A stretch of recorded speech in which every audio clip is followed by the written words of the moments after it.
bolt together like that. If you mix them up, you might as well throw your engine in the ocean. Also, I don't know if it matters on aftermarket rods. I really don't think it does, but all of my bearing tangs, with rod 1 being over here, all the bearing tangs are going to be facing down. I don't think it matters on aftermarket rods. I know OEM Subaru, it does state that in the manual. That's just what I like to follow.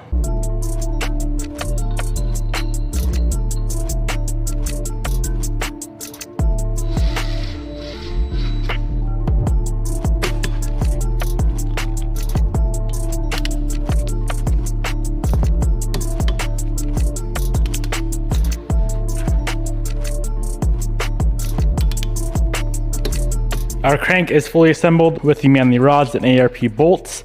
42 foot-pounds is the torque spec, utilizing the ARP fastener lube. If you ever want to know torque specs for ARP hardware, go on their site, they list it all there. This guy is ready to go into the case half. So we're going to take this case over here, we're going to set it down on our table, get those bearings installed into the case, apply the lube. We're going to go ahead and drop this down onto the case. 2 of the rods are going to go into the cylinder walls. I know this is weird if you're an Evo guy. It's very confusing. And then the other case half goes on top of that with sealant in the middle.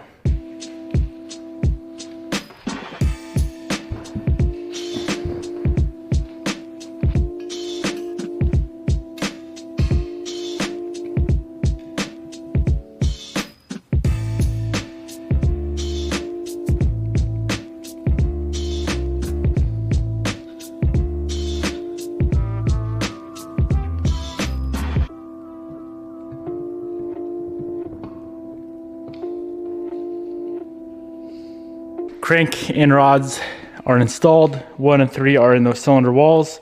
2 and 4 stick up.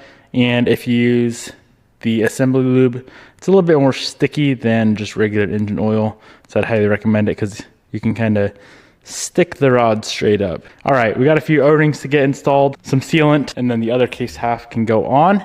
And then we'll pretty much have a nice little short block here. We went ahead and got the 4 little O-ring seals installed. Let's go ahead and get this case half cleaned off where all this gasket sealer goes. We also have to do a little bit up in here. So get all that cleaned off on both case halves. And I'm actually going to be applying the sealant to this case half just because there's no rods or there's nothing in the way on this guy over here. So let's get them both cleaned up. I've been rocking with some actual 3-bond these days and I've been liking it. So this is the sealant of choice.